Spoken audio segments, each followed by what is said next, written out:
اللهم ارحمنا بالقرآن واجعله لنا إماما ونورا وهدى ورحمة اللهم ذكرنا منه ما نسينا وعلمنا منه ما جهلنا وارزقنا تلاوته آناء الليل وأطراف النهار واجعله لنا حجتين يا رب العالمين.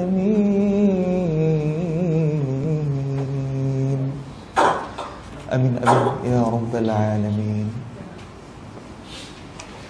Sahabat-sahabat semuanya, tuan-tuan dan puan-puan yang dirahmati Allah Subhanahu wa taala.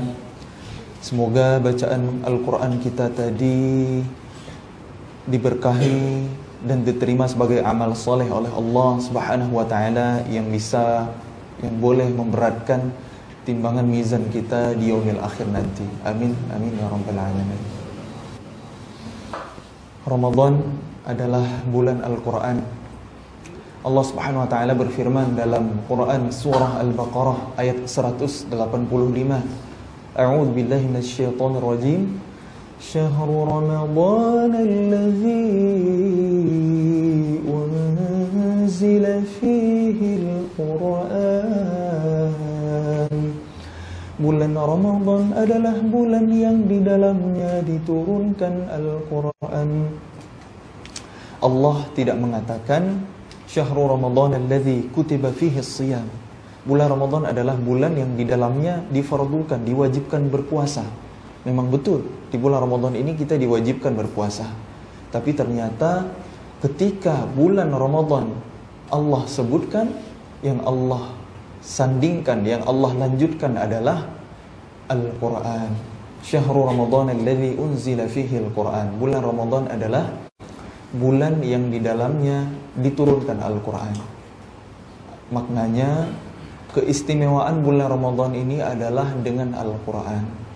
Jadi selama bulan Ramadan yang merupakan Syahrul Quran ini, kita sangat-sangat digalakkan, kita sangat-sangat dianjurkan untuk mendekatkan diri kita dengan Al-Quran. Karena Al-Quran pun turun di bulan suci Ramadan ini.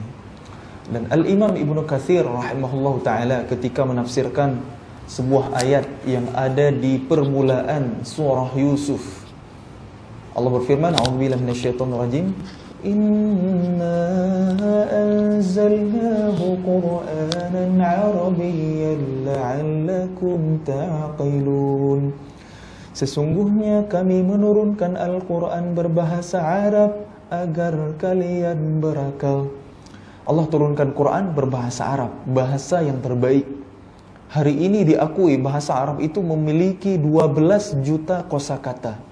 Di saat bahasa Inggris hanya punya 2 juta kata. Jadi bahasa yang sangat kaya. Dictionnya itu paling lengkap. Itulah bahasa Arab, itulah bahasa Al-Quran yang Allah pilih sebagai bahasa kitab suci terakhir. Bahasa terbaik, bahasa yang paling mulia. Nah, Al-Imam Ibnu Katsir rahimahullahu ta'ala ketika menafsirkan ayat ini, beliau berkata, Quran turun dengan bahasa yang mulia. Dan memang Quran itu bersanding dengan segala hal yang mulia, segala hal yang utama, segala hal yang barokah. Quran turun pada malam hari. Inna anzalnahu fi lailatul qadar. Sesungguhnya kami telah menurunkannya Al-Quran itu pada malam yang mulia. Malam turunnya Quran adalah malam yang mulia.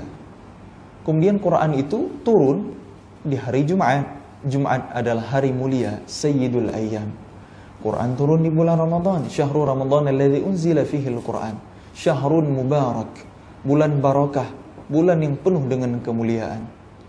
Quran turun dengan perantara malaikat Jibril alaihi salam. Tanazzalul malaikatu warruh.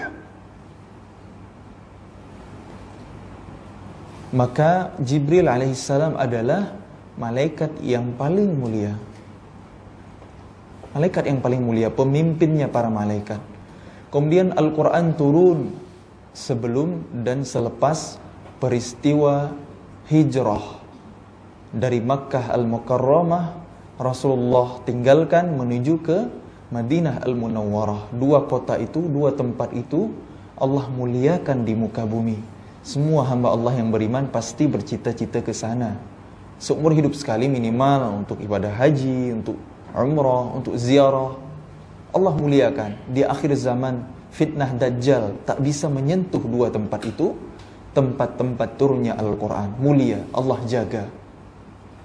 Kemudian Quran turun kepada baginda Nabi Muhammad SAW, Khataman Nabiyyin, manusia yang paling mulia yang pernah hadir ke dunia. Wa innaka la'ala khuluqin 'azim. Sungguh pada dirimu Muhammad ada akhlak yang agung, budi pekerti yang luhur. Apa akhlak Rasulullah? Kata Sayyidah Aisyah radhiyallahu anha, istri tercinta daripada Rasulullah sallallahu alaihi wasallam, kana khuluquhul Quran. Akhlak Rasulullah itu adalah Al-Quran. Jadi manusia paling mulia Allah berikan Quran kepadanya. Mengamalkan Quran menjadi hiasan akhlaknya. Semua hal yang berhubungan dengan Quran itu mulia. Maka jika hari ini kita lekat dengan Quran, dekat dengan Quran, akrab dengan Quran, maka insya Allah Allah akan berikan kemuliaan untuk kita di dunia dan di akhirat.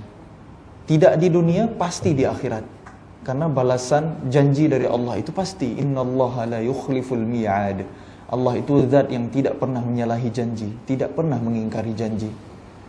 Jadi semua hal yang berhubungan berkaitan dengan Al-Quran itu Allah muliakan. Maka mudah-mudahan Allah akan memuliakan kita hari ini dengan asbab Al-Quran, dengan wasilah Al-Quran. Amin ya rabbal alamin. Dan Rasulullah SAW mengatakan, khairukum man ta'allama Al-Quran wa 'allamahu. Sebaik-baik kalian adalah yang mempelajari Al-Quran dan mengajarkannya.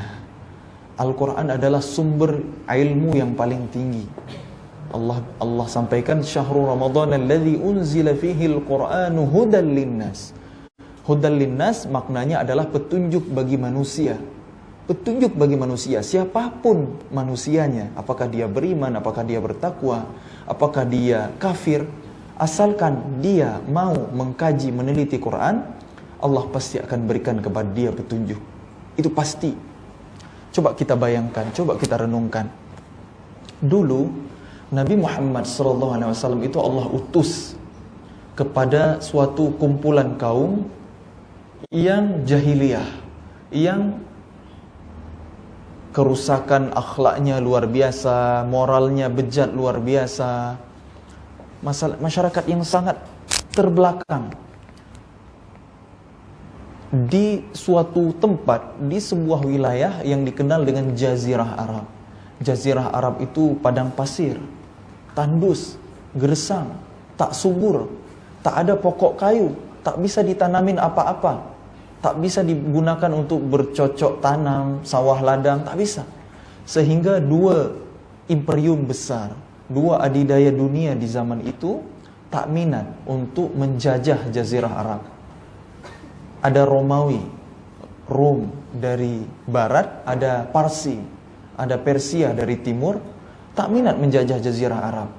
Sehingga ketika Rasulullah SAW membangun peradaban Islam, mendirikan negara Islam Madinah, maka kejayaan itu bukanlah warisan dari Romawi, bukanlah warisan dari Persia. Rasulullah tak pernah belajar kat Romawi Persia, tak pernah. Tapi Allah yang memberikan panduan, Allah yang memberikan petunjuk dengan Al-Quran. Wa ma yantiqu 'anil hawa in huwa illa wahyun yuha. Rasul berbuat dan berucap bukan dari hawa nafsu, melainkan dengan bimbingan wahyu. Dengan izin Allah, liyudhhirahu 'alad dini kullih. Allah menangkan Islam atas agama yang lain. Dan keangkuhan Persia itu runtuh, kepongahan Romawi itu mundur. Bangkitlah Islam yang wilayahnya boleh menguasai lebih dari 1/3 bumi. Kok bisa? Izin Allah Ta'ala. Dan panduannya adalah Quran. Karena Quran itu kurikulumnya 1/3 awal yang turun itu untuk memperbaiki manusia, 1/3 yang kedua untuk memperbaiki kumpulan masyarakat, dan 1/3 yang akhir itu untuk memperbaiki peradaban, memperbaiki ad-daulah, islah ad-daulah, memperbaiki negara, memperbaiki kekuasaan, memperbaiki pemerintahan. Nah, itulah Quran. Quran itu memperbaiki dari yang kecil, tazkiyatun nafas, memperbaiki jiwa kita, diri kita, fisik kita, pribadi kita, akhlak kita. Itu diperbaiki oleh Quran. Kalau kita membaca Quran, mentadabburi Quran, mengamalkan Quran, Quran perbaiki itu. Kemudian dari baiknya pribadi-pribadi, baiklah masyarakat, dan akhirnya baiklah sebuah bangsa, sebuah negara, sebuah peradaban. Itu urutannya. Sehingga pada akhirnya setelah Rasulullah berdakwah dalam masa 23 tahun, 13 tahun di Mekah, ya, penguatan tauhid, hijrah ke Madinah, penguatan ekonomi, penguatan politik.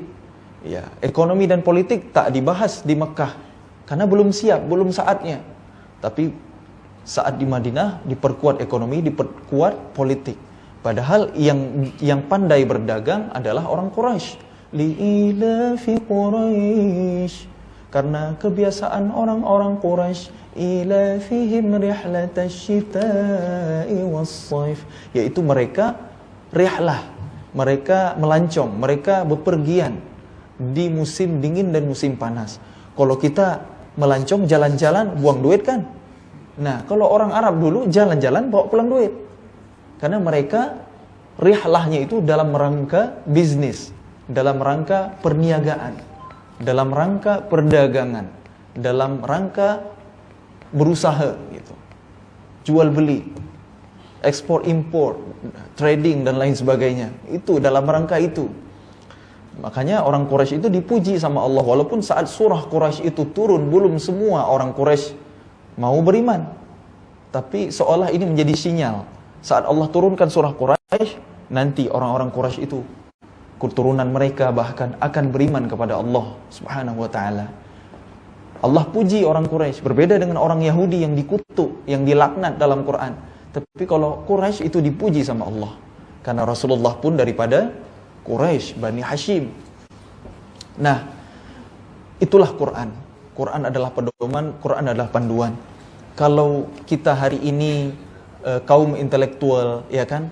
Kita hari ini belajar di university, belajar di institute, belajar di college, belajar di perguruan tinggi, maka sebenarnya kejayaan daripada ilmu itu berawal dari masa keemasan peradaban Islam. College pertama yang boleh ada di muka bumi ini itu dari peradaban Islam. Dari Maroko, dari Al-Maghribi, wilayah Al-Maghribi dulu namanya. Nah, disebut University of Qarawiyyin, Jami'atul Qarawiyyin. Karena dulu belajar mengajar itu diadakan di dalam masjid. Dalam masjid. Masjid sering disebut Masjid Jami'. Karena orang berkumpul, tempat orang berjamaah. Maka ketika function dari masjid itu ada banyak hal, ya, sebagaimana Masjid Nabawi di zaman Rasulullah SAW bukan hanya untuk ritual salat. Ya, ada sahabat Nabi Ahlu Sufah tinggal di masjid. Masjid dijadikan hotel.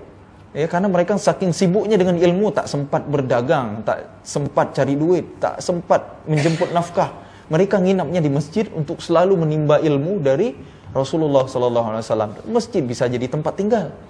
Masjid boleh jadi hospital, karena ada sahabat pulang dari jihad, luka parah, dirawatnya di masjid.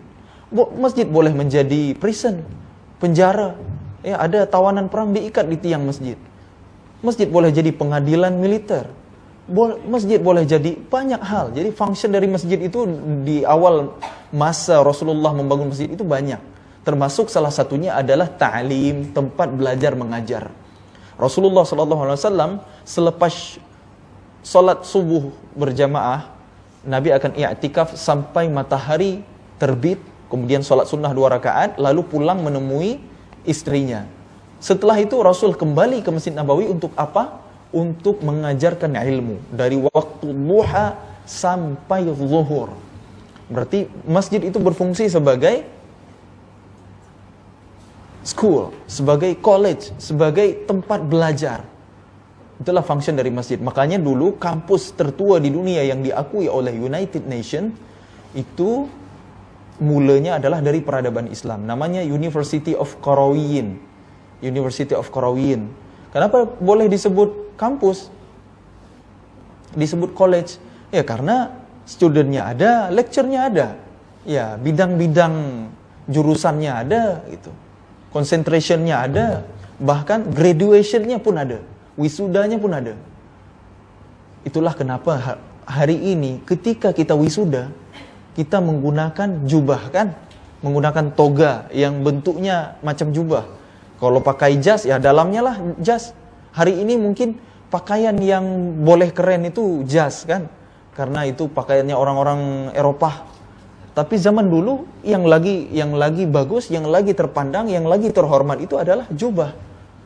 Jubah. Sampai-sampai ahli ilmu itu dimuliakan dengan jubah.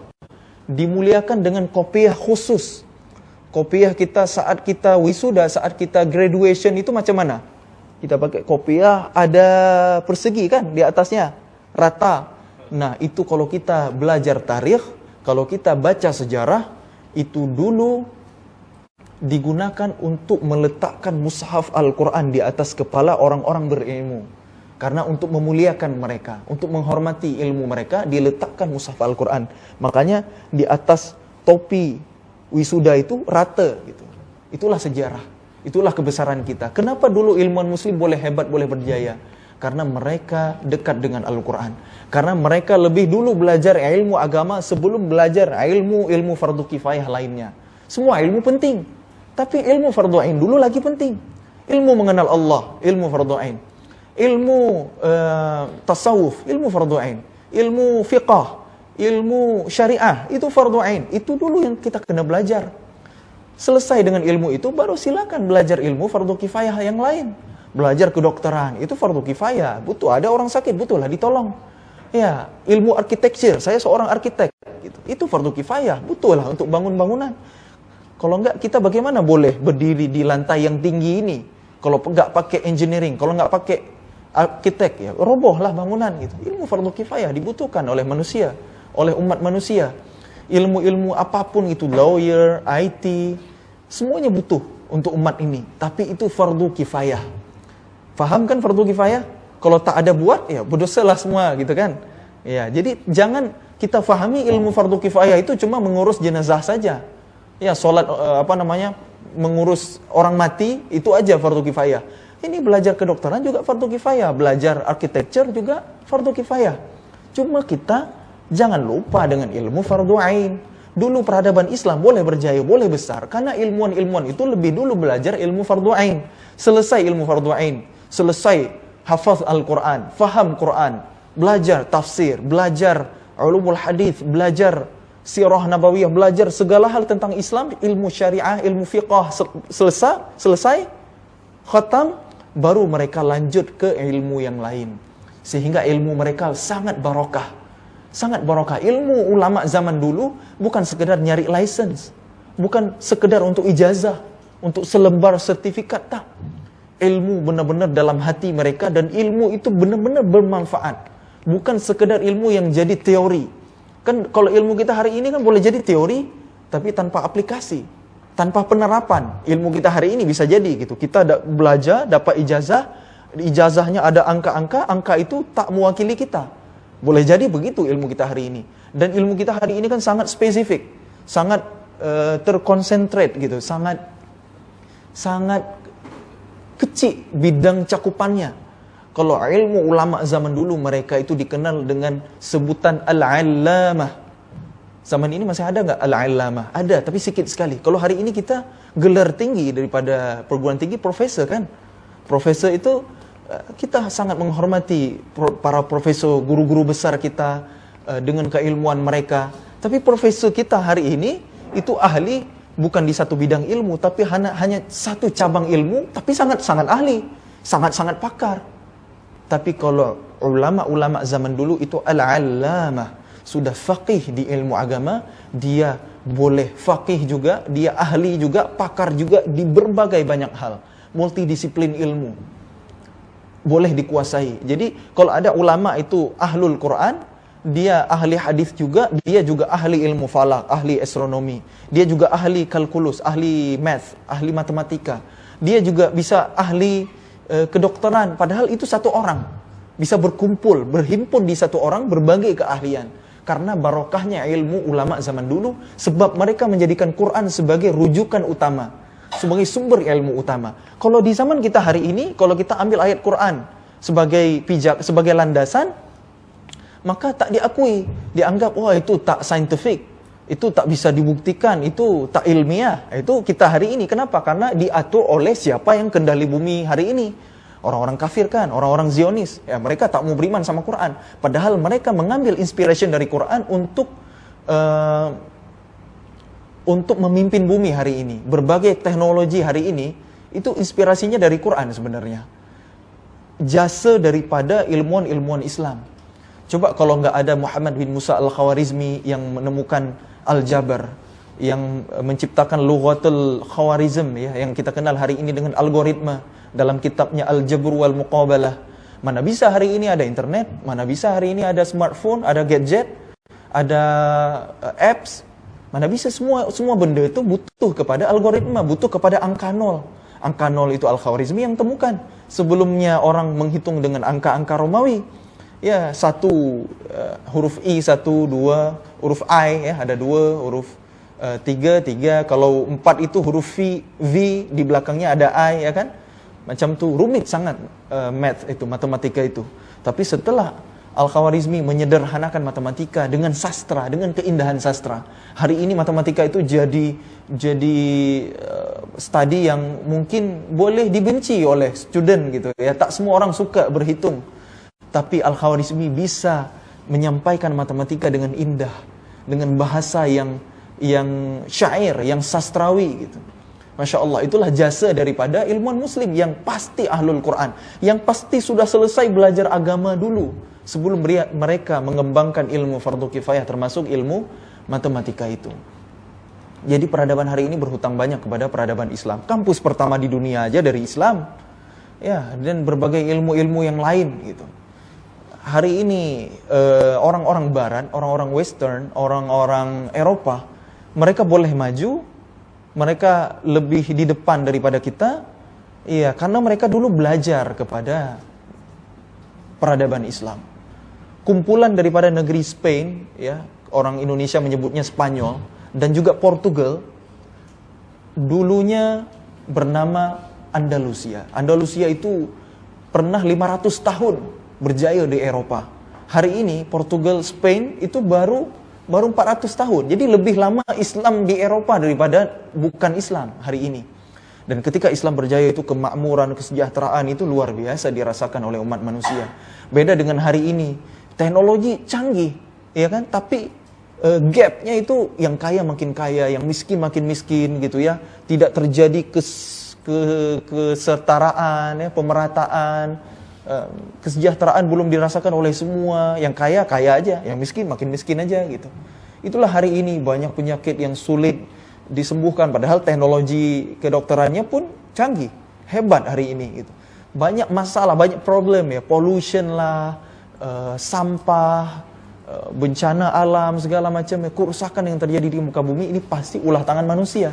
Karena Allah sampaikan, "Zaharal fasadu fil barri wal bahri bima kasabat aydin nas." Karena manusia bermaksiat, karena manusia tak patuh perintah Allah, karena manusianya di suatu wilayah tak pada solat misalnya, berbuat maksiat, berzina, mabuk-mabukan, perjudian.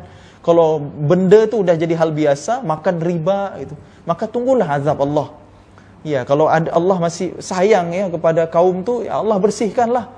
Cuma yang sayangnya kalau ada orang soleh, ada ulama di situ, tapi mungkin bisa tersalah juga. Kenapa tak amar ma'ruf nahi mungkar nih, macam kami ini para dai gitu. Jadi kalau terjadi musibah, bala itu bisa jadi ujian, bisa jadi teguran dari Allah, bisa jadi cabaran daripada Allah Subhanahu wa taala. Jadi hari ini banyak sekali problem, banyak sekali masalah. Dulu ilmu diciptakan oleh para ulama, tujuan utamanya adalah untuk beribadah, untuk menghamba kepada Allah Subhanahu wa taala. Berbeda dengan zaman kita hari ini. Kenapa sekolah tinggi-tinggi? Nanti nak makan apa? Nanti masa depan jadi apa gitu kan? Kalau zaman kita kan hari ini macam tu ya, memang tak salah, itu fitrah manusia. Iya, betul mencari nafkah. Tapi jangan sebatas itu yang jadi tujuan utama. Ada seorang ulama daripada Indonesia ya, kalau mungkin pada tahu, Buya Hamka tahu ya. Buya Hamka kan pernah kata, kalau hidup sekedar hidup, kera di hutan pun hidup. Kalau kerja sekedar bekerja, kerbau di sawah pun bekerja. Artinya kita berbeda dengan hewan. Ya, tugas kita adalah wa ma khalaqatul jinna wal insa illa liya'budun. Tidaklah kuciptakan jin dan manusia melainkan untuk beribadah. Apapun yang kita lakukan ini kena bernilai ibadah. Karena Allah sudah izinkan kita hidup. Allah sudah berikan berbagai nikmat dalam kehidupan kita. Nanti suatu saat kita akan mati, kita akan berpulang, kita akan jadi tulang belulang, ya, kita akan dimakan cacing tanah, kita akan masuk ke dalam kubur, ya. Kita berawal dari tanah, ya, dan pada akhirnya juga akan kembali kepada tanah. Jadi kalau kita ingat kita hidup di dunia ini cuma sementara, makanya kita perlu siapkan bekal. Kita beribadah kepada Allah, kita salat karena itu perintah Allah. Allah tak butuh kepada salat kita. Allah tak butuh. Kalau kita tak salat, Allah tak rugi. Tapi justru ketika kita salat itu untuk kita, karena salat itu adalah tiang agama. Ya, setelah kalimat syahadat, ya, setelah syahadatain dalam rukun Islam itu langsung salat. Salat itu adalah ibadah pertama yang diaudit oleh Allah, yang dihisab oleh Allah. Salatnya bagus, semuanya bagus. Kalau salatnya masalah, semuanya masalah.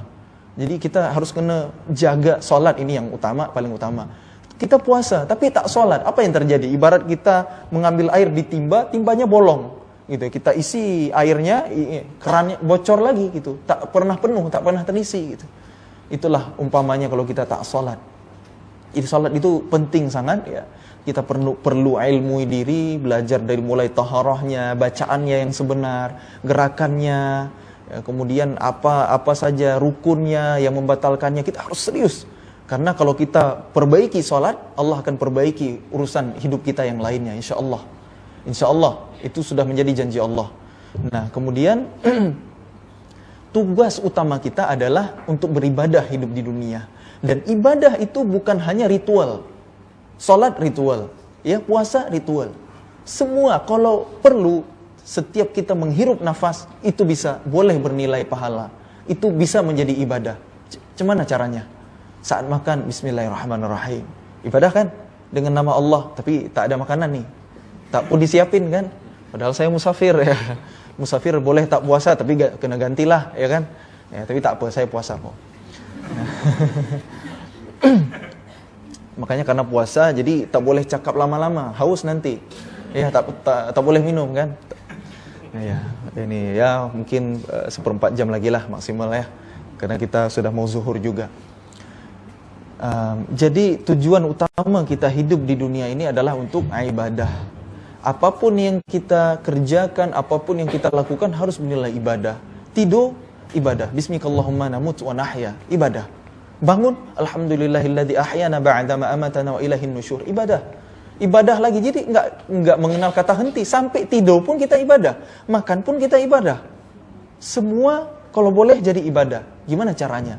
Awali dengan basmalah, akhiri dengan hamdalah, libatkan Allah, lakukan karena Allah. Itu semua yang kita kerjakan, itu semua bernilai pahala. Semua jadi ibadah. Karena ibadah itu ada yang mahdah, ada yang ghair mahdah, ada yang ghairu mahdah. Maka termasuk ketika kita belajar, termasuk ketika kita menuntut ilmu hari ini ibadah. Apa kata pertama yang Allah perdengarkan kepada Rasulnya sallallahu alaihi wasallam? A'udzubillahi minasyaitonir rajim. Iqra bismi rabbikal ladzi khalaq. Iqra, bacalah. Iqra, read, bacalah dengan menyebut nama Rabbmu yang telah menciptakan. Kalau libatkan Allah, mudah urusan kita. Dulu Rasul sallallahu alaihi wasallam adalah seorang yang ummi, tak boleh baca tulis. Tapi ketika melibatkan Allah, mudah bagi Allah. Allazi khalaq. Bismi rabbikal ladzi khalaq. Untuk menciptakan kamu saja mudah bagi Allah, apalagi sekedar membuat kamu bisa membaca. Membaca adalah kunci ilmu. Ya, kalau kita malas membaca hari ini, kalau kita tak punya kecerdasan literasi, maka kita akan tertinggal.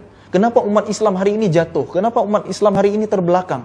Karena meninggalkan Quran, karena meninggalkan kata pertama dari Quran yang Allah turunkan, Iqra. Hari ini literasi, saya tak tahu ya, yang jelas Malaysia itu lebih baik lah, lagi baik daripada Indonesia. Indonesia itu terbelakang sangat kalau dalam hal literation gitu. Kalau Malaysia jauh lebih unggul lah, lebih bagus gitu. Tapi tetap sih belum cukup. Kalau kita lihat Finlandia, orang Jepang gitu, di KRL pun baca, di mana-mana baca gitu kan. Kalau kita ya santailah gitu kan. Kalau bisa rehat, ngapain kerja gitu kan. Kalau mindset orang kita nih, orang Melayu, la haula wala quwwata illa billah. Padahal ini baca, utamanya yang harus kita baca adalah Quran, kalamullah, sebaik-baik bacaan, dan apapun bacaan yang baik-baik, semua baik. InsyaAllah, asalkan kita libatkan Allah. Bismi rabbikal ladzi khalaq, dengan nama Allah. Khalaqal insana min 'alaq, yang telah menciptakan manusia dari segumpal darah. Iqra wa rabbukal akram, bacalah dan Rabbmu maha mulia. Allazi 'allama bil qalam, yang telah mengajarkan manusia dengan perantara pena. 'Allamal insana ma lam ya'lam, yang telah dia mengajarkan manusia apa-apa yang belum diketahui. Nah, saya bukan pakar tafsir ya. Tapi mari kita sedikit mengkaji ulumul Quran. Karena Quran adalah mu'jizat. Segala hal dari Quran itu mu'jizat. Bahasanya, setiap ayatnya, setiap katanya itu mu'jizat. Makanya kita boleh ya menemukan dalam Al-Quran itu kata-kata yang boleh berlawanan makna. Itu jumlahnya sama, ya kan? Berapa kali Allah menyebutkan kata ad-dunya? Sebanyak itu pula Allah menyebutkan kata al-akhirah. Sebanyak mana Allah sebutkan kata jannah, surga, sebanyak itu pula Allah sebutkan kata an-nar, neraka. Balance, seimbang. Allah menyebutkan kata ar-rijal atau bashar, laki-laki, itu jumlahnya sama dengan Allah sebutkan kata an-nisa atau mar'ah, itu jumlahnya sama. Kata asy-syayatin itu balance dengan kata malaikah, jumlahnya sama. Saya tak ingat lagi berapa jumlah persisnya. Kalau tak salah, asy-syayatin dan malaikah itu masing-masing 88 kali. Masing-masing jumlahnya sama. Kemudian banyak lagi yang lain-lain gitu ya, seimbang. Dan Allah menyebutkan kata al-yaum itu sebanyak 30 kali dalam Quran, sesuai dengan jumlah hari dalam satu bulan. Allah menyebutkan kata syahr. Syahr itu maknanya bulan, ya, Muharram, Safar, Rabiul Awal, Rabiul Akhir, itu syahr, bukan qamar ya. Kalau qamar itu bulan di langit. Qamarun, qamarun. Nah, itu nasyid pula ya. Nah, itu bukan itu, tapi syahr, syahrun. Syahrun itu sebanyak 12 kali dalam Al-Quran, sesuai dengan jumlah bulan dalam setahun. Kemudian ada mu'jizat Quran lagi. Allah menyebutkan kata al-bahr, yang artinya daratan, itu tersebar di 32 ayat. Dan Allah menyebutkan kata al-bar, bar itu artinya daratan, itu tersebar di 13 ayat. Dan kalau kita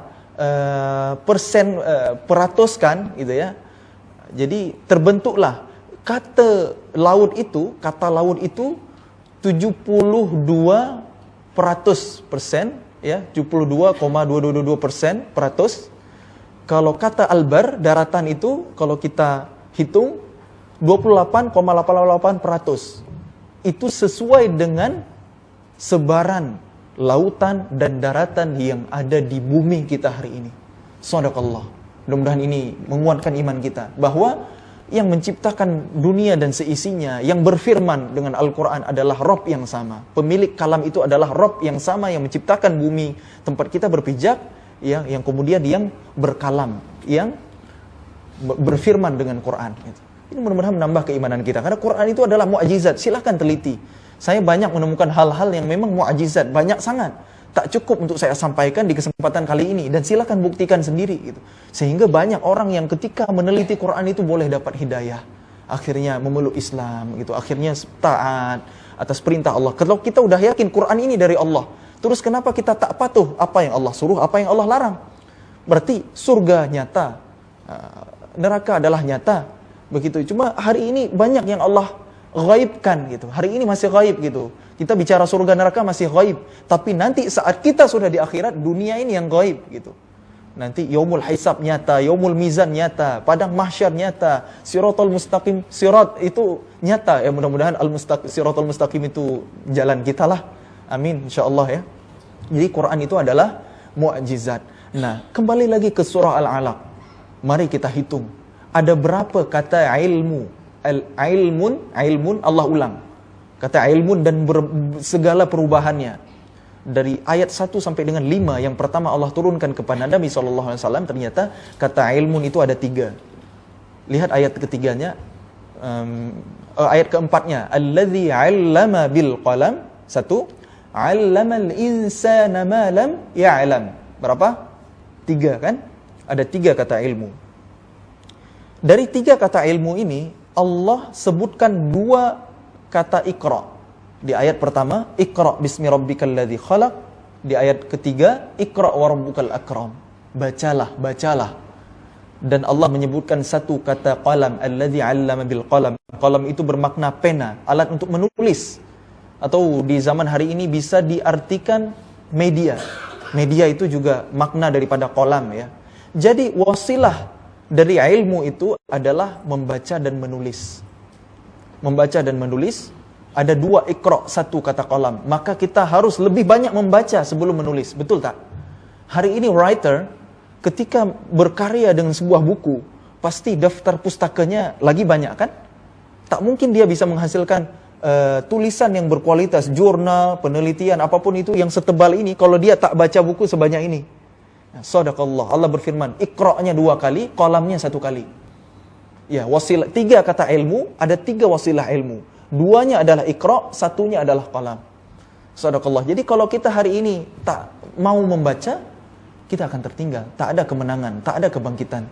Dulu umat Islam boleh berjaya, boleh memimpin, menguasai dunia lebih dari 1.400 tahun lamanya, lebih dari 1.000 tahun lamanya, itu dengan izin Allah. Lebih dari 1.300 tahun. Karena baru 100 tahun terakhirlah, semenjak daulah Islamiyah terbesar ya, daulah Turki Utsmani runtuh. Nah, sejak itu kan kita umat Islam sendiri-sendirilah. Malaysia sendiri gitu kan, Indonesia sendiri itu. Walaupun kita innamal mu'minuna ikhwah, tapi kita dibagi oleh dipisahkan oleh nation, oleh border negara hari ini. Tapi kalau zaman dulu ya umat Islam ya bersatu zaman dulu gitu. Dan boleh berjaya gitu, boleh memberi pengaruh, memberi dampak, memberi kemaslahatan. Itu zaman dulu. Nah, zaman kita hari ini kenapa kita tertinggal?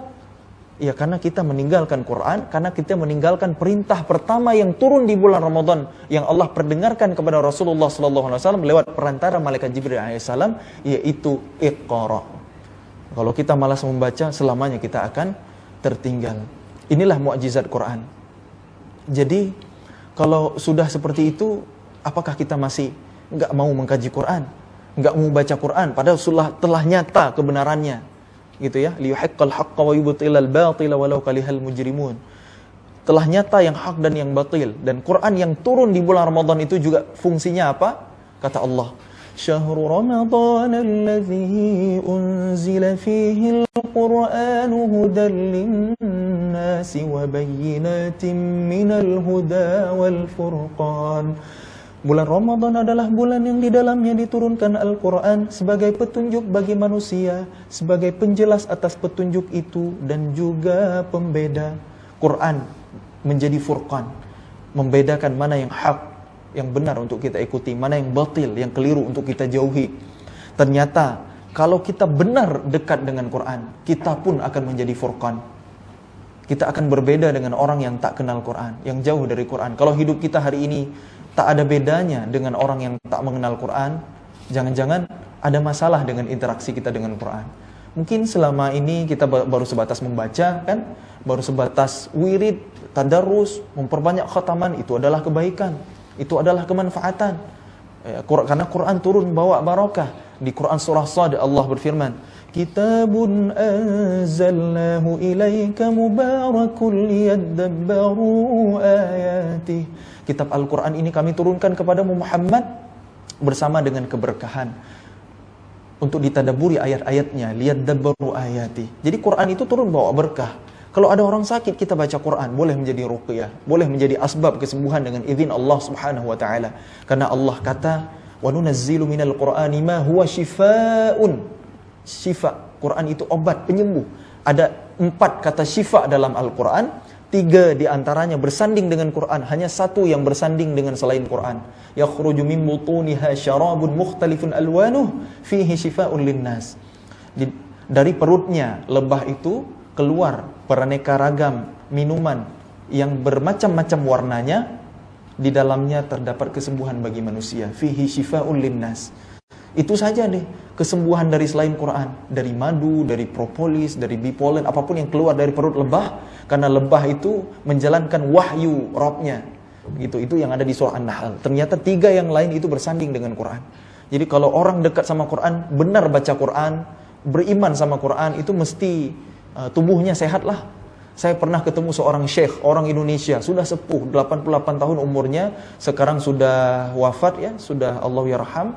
Ya, rahimahullahu rahmatan wasi'ah. Semoga Allah lapangkan kuburnya. Nama beliau Syekh Daud daripada Jambi. Jambi Melayu juga kan, daripada Pulau Sumatera.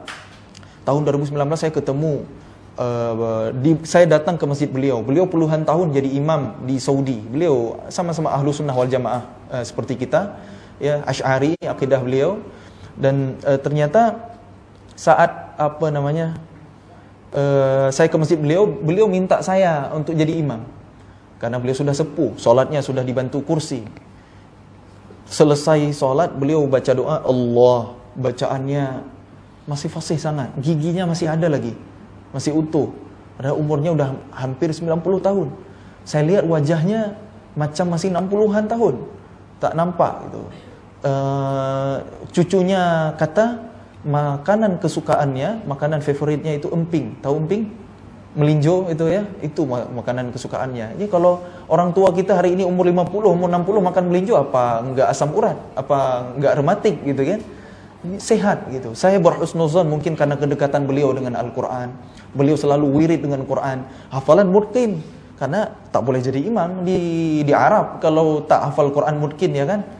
Beliau terlalu, lisan beliau basah dengan zikir, dengan Quran. Makanya Allah jaga beliau sampai beliau usia sepuh, usia senja, usia tua pun nampak bugar, fit. Jadi Quran ini memang benar menyehatkan.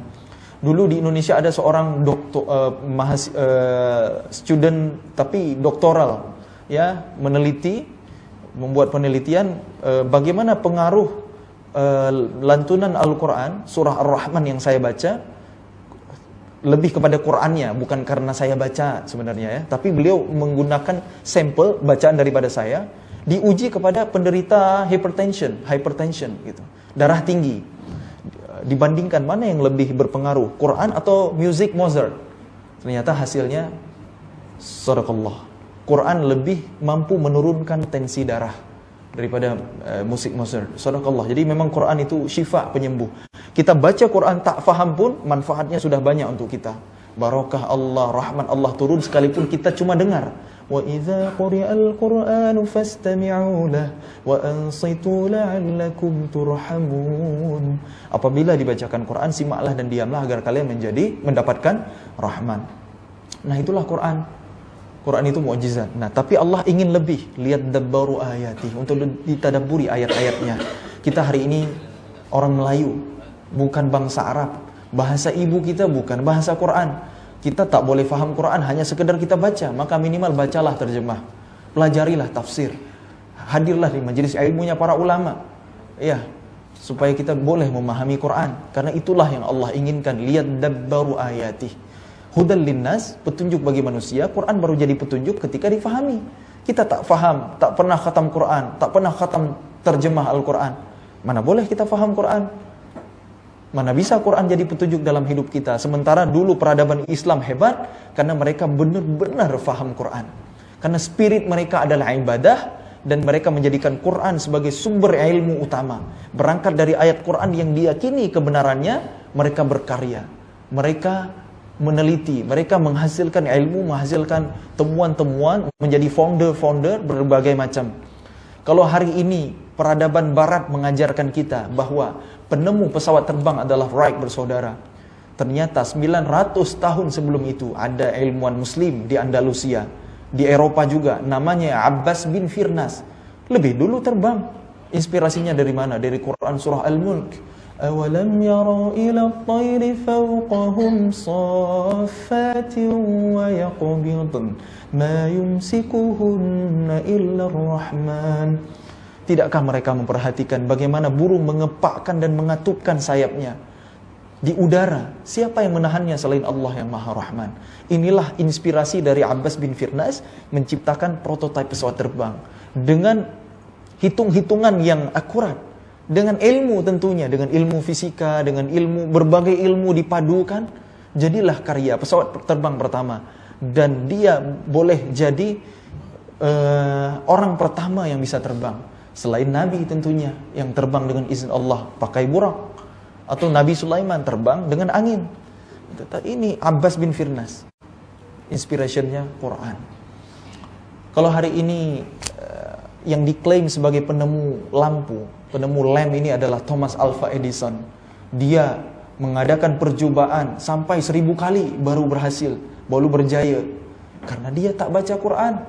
Coba kalau dia buka Quran surah An-Nur ayat 35, Allah berfirman, Al-misbahu fi zujajah. Lampu itu adanya di dalam kaca.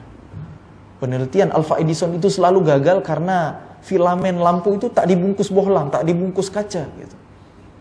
Quran jadi inspiration. Kemana kita? Kita hari ini meninggalkan Quran. Kita meneliti di alam bebas, meneliti, coba-coba kan. Tahapan ilmiah itu apa? Merumuskan masalah, menyusun hipotesa, ya kan, menguji di lapangan, menarik kesimpulan, gitu kan? Munculnya apa? Teori. Teori itu kan bukan hukum alam. Teori nanti digantikan oleh teori yang lain lagi. Begitu, tak ada habisnya gitu. Teori lagi, teori lagi, teori lagi. Gitu kan? Teori asal mula manusia gitu. Teori Darwin gitu. Manalah kita percaya gitu. Ya silahkanlah yang mau percaya nenek moyangnya kera gitu, silahkanlah gitu. Kalau saya nenek moyang saya ya Nabi Adam alaihissalam. Itu kata Quran. Dzalikal kitabul la raiba fihi hudal lil muttaqin. Udah, kalau udah Quran, yakini aja benarnya. La raiba fihi gitu. Itulah modal utama kenapa ilmuwan Islam dulu boleh berjaya dalam berkarya. Karena tak buang-buang masa untuk percobaan gagal. Udah, kalau udah berangkat dari Quran, wa yu'allimukum ma lam takunu ta'lamun. Allah yang akan mengajarkan kalian ilmu yang belum pernah kalian ketahui sebelumnya. Makanya ilmuwan Islam itu boleh hebat. Al-Khawarizmi, kemudian di bidang pengobatan, di bidang kedokteran, kita kenal ada nama Ibnu Sina dengan karyanya Qanun fit Taib. Ya kan, terlepas dari perdebatan ulama tentang akidahnya lah. Kita tak bahas itu. Yang jelas Ibnu Sina itu tumbuh besar di lingkungan tradisi keilmuan Islam. Ada lagi Ibnu Nafis, peneliti tentang peredaran darah minor manusia pertama. Karyanya dicuri orang Eropa, diterjemahkan bahasa mereka 4 abad. Nama Ibnu Nafisnya dibuang, dicoret. No name gitu, tak jelas literaturnya dari mana. Itu ilmu dari orang Islam yang diambil, yang dicuri.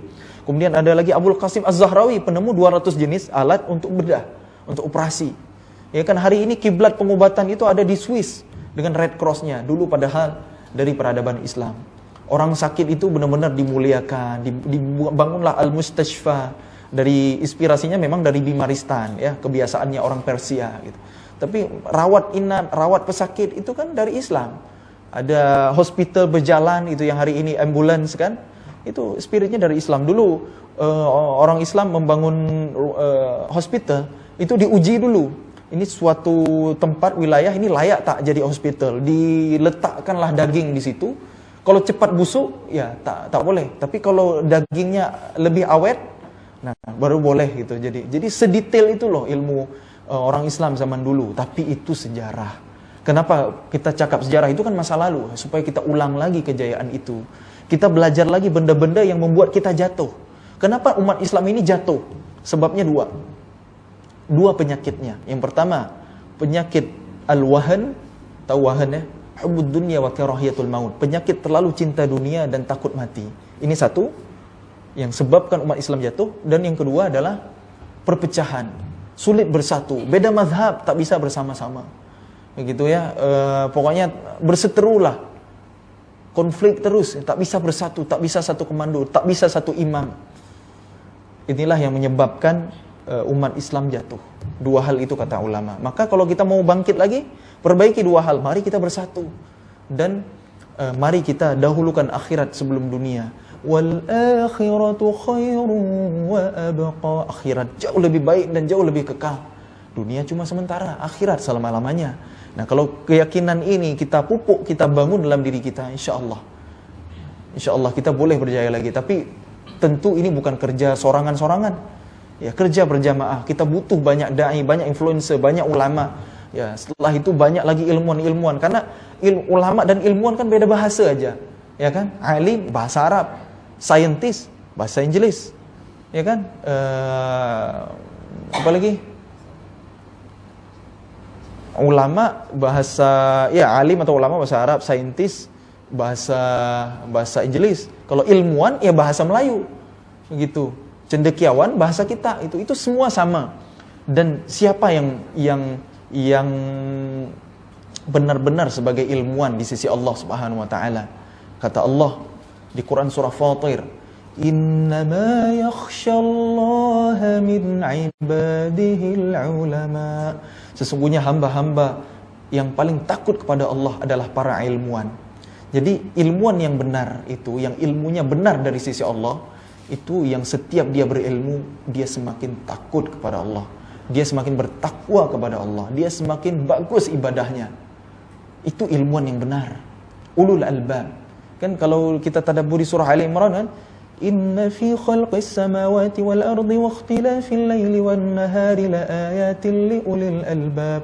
Sungguh pada penciptaan langit dan bumi, pergantian siang dan malam, terdapat tanda-tanda kebesaran Allah bagi orang-orang yang memahami dengan hati. Ulul albab. Lub itu satu akar kata dengan qalbun. Jadi puncak berfikir itu dengan hati, bukan dengan otak, bukan dengan akal.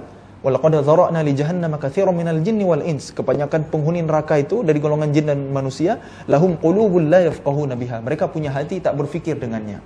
Nabi menunjuk jantung kalau membahas hati. Karena jantung itu adalah pusatnya tubuh kita. Jantung berhenti berdetak, selesai kehidupan jasad ini. Adapun qalbu itu adalah pusat dari ruh kita. Nah, tapi tempatnya sama-sama di sini, sama-sama fis sudur, sama-sama di jantung itu. Tapi qalbun itu adalah spiritual, metafisik gitu. Dia tak boleh diraba, tak boleh disentuh memang qalbun itu. Dia adanya di sini, di jantung pas. Gitu ya. Nah, kita sebut hati. Tapi bukan level yang menyaring darah, bukan itu, di sini gitu. Jadi puncak berfikir itu adalah dengan hati. Jadi kita harus gunakan hati gitu ya. Beriman itu pakai hati gitu. Nah, para ulama itu adalah yang paling takut kepada Allah. Semakin berilmu, semakin takut kepada Allah. Alladzina yadhkuruna Allaha qiyaman wa qu'udan wa 'ala junubihim. Yaitu orang-orang yang banyak-banyak mengingat Allah dalam keadaan berdiri, duduk dan berbaring. Wa yatafakkaruna fi khalqis samawati wal ard, sambil memikirkan penciptaan langit dan bumi, sambil berkata, Rabbana ma khalaqta hadza batilan subhanak. Ya Rabb kami, tidaklah Engkau ciptakan ini semua sia-sia. Subhanaka faqina azabannar. Maha suci Engkau dari menciptakan sesuatu sia-sia, maka selamatkan kami dari azab, dari siksa neraka. Coba lihat, itu loh ulul albab, itu orang berilmu. Makin berilmu, makin takut sama Allah, berlindung kepada Allah dari azab neraka. Macam mana kita hari ini? Belajar math, belajar biologi, itu ada tak kita makin tambah yakin beriman kepada Allah? Ya, kita belajar proses penciptaan manusia di alam rahim.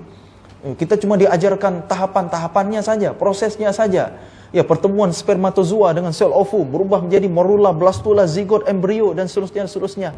Padahal Quran sudah duluan menyebutkannya. Walaqad khalaqnal insana min sulalatin min tin, thumma ja'alnahu nutfatan fi qararin makin. ثم خلقنا النطفة علقة فخلقنا العلقة مضغة فخلقنا المضغة عظاما فكسونا العظام لحما ثم أنشأناه خلقا آخر فتبارك الله أحسن الخالقين. Nutfah, alaqah, mudghah, izam. Hari ini bahasanya morula, basula, zigot, embrio. Ya, itu Quran 14 abad yang lalu sudah lebih dulu menyampaikan. Ilmuwan Eropa kata mesti Muhammad itu kenal teknologi mikroskop elektron. Kalau enggak tak tahu tuh buat macam tu. Shadaqallah. Kebenaran dari Allah. Jadi mudah-mudahan ini boleh menambah iman kita.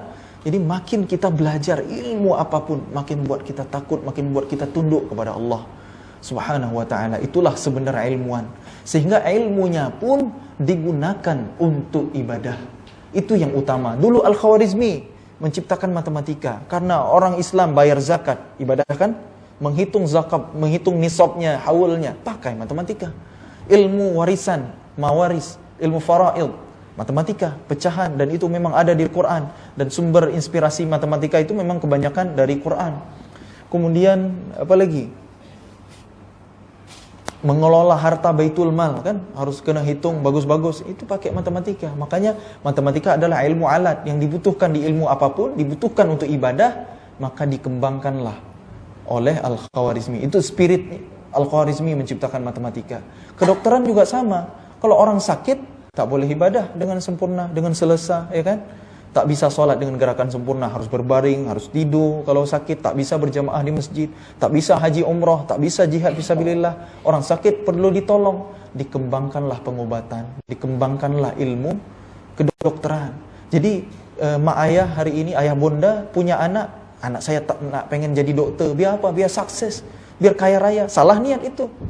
Ya bukan untuk perkara dunia. Dunia terlalu hina lah, tak sepadan dengan sebelah sayap seekor nyamuk. Kata Allah, dunia itu maksudnya bukan kita tak boleh mencari dunia, boleh, tapi jangan jadikan hal utama. Lupa akhirat, itu masalahnya.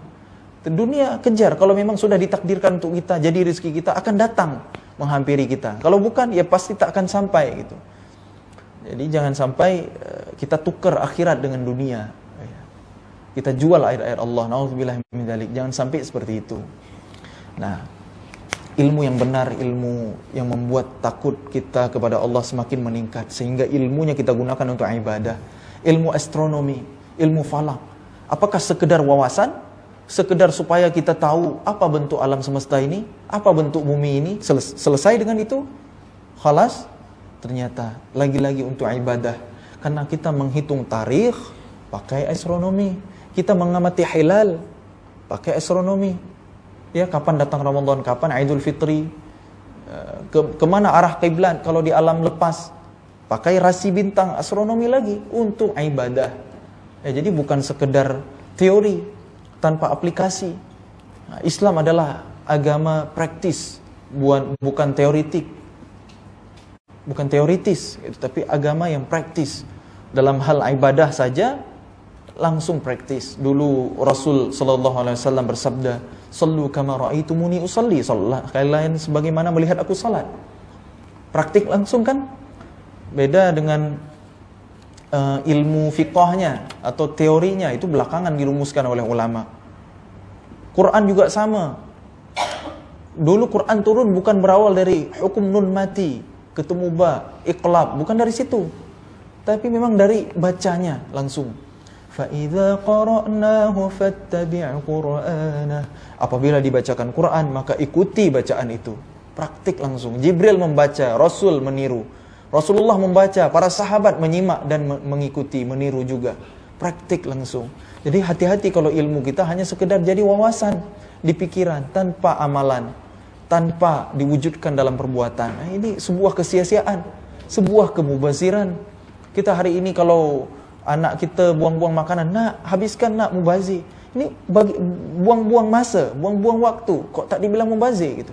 Kita mempelajari ilmu yang tak dipakai, apa itu tak mubazir kan? Gitu. Makanya kita berlindung kepada Allah dari ilmu yang sia-sia. Kenapa? Sebab kita tak niatkan untuk cari ridha Allah. Sebab kita tak jadikan Quran sebagai sumber ilmu utama. Sebab kita tak jadikan ilmu itu untuk memudahkan kita ibadah. Seperti ulama-ulama zaman dulu Kenapa ilmunya sangat dimudahkan oleh Allah menemukan ini itu dan berjaya di muka bumi? Karena tujuan utama dari ilmu adalah untuk ibadah. Apapun ilmunya, untuk ibadah. Dan jadikan Quran sebagai sumber ilmu tertinggi. Jadi itulah saya cakap perkara ni karena saya berbicara di hadapan kaum-kaum intelektual kan, orang-orang akademik gitu. Maka mudah-mudahan ini jadi ilmu yang bermanfaat ya. Jadi di bulan Ramadan ini mari kita kena dekat dengan Al-Quran, berbanyak tadarus, berbanyak baca lantunan bacaan Quran. Itu bagus, itu kebaikan. Tapi lagi baik kalau kita membaca artinya, kalau kita tadabburi maknanya, kalau kita serius mempelajari bahasa Arab yang merupakan bahasa Al-Quran, atau mendalami ulumut tafsir gitu ya. Kalaupun tak sampai ya, karena kita udah terlanjur bukan di bidang itu, maka dengarkanlah penjelasan para ulama. Terus belajar, tak pernah kenal kata henti. Maka mudah-mudahan Allah boleh menjadikan kita umat Islam kembali berjaya. Kembali Allah turunkan barokah, banyaknya kebaikan-kebaikan. Sebagaimana di masa keemasan kejayaan peradaban Islam dahulu. Itu yang kemakmuran, kesejahteraan, keadilan itu benar-benar dirasa. Jangan macam hari ini gitu ya, terjadi gap ya, ketimpangan yang sangat jauh gitu. Wallahu a'lam bishawab. Mungkin itu yang bisa saya bagi di kesempatan kali ini. Tentu saya bukan orang yang berilmu sangat, hanya 1-2 yang saya tahu, itu yang saya bagi hari ini, yang pernah saya dengar dari lisan para ulama, yang berusaha saya amalkan untuk diri sendiri. Maka mudah-mudahan Allah mudahkan kita semua ya, menjadi hamba-hamba yang diridhai oleh Allah Subhanahu wa taala. Amin amin ya rabbal alamin. Terima kasih untuk semua hadirin, untuk semua mustami' yang sudah hadir hari ini. Insyaallah bila ada waktu dan kesempatan kita boleh jumpa lagi insyaallah. Tapi kalaulah ini adalah tatap muka terakhir, semoga kita bisa bersua lagi di surganya Allah. Ya, kalau tak ketemu nanti saling mencarilah ya. Insyaallah insyaallah. Wallahu a'lam bishawab. Ya. Tak usah ada question answer kan? Tak usah ada kan? Alhamdulillah. Ya, kasihanilah saya ya. Ya baik, saya tutup dengan doa kifaratul majlis. Subhanakallahumma wa bihamdik, asyhadu an la ilaha illa ant, astaghfiruka wa atubu ilaik. Wassalamualaikum warahmatullahi wabarakatuh.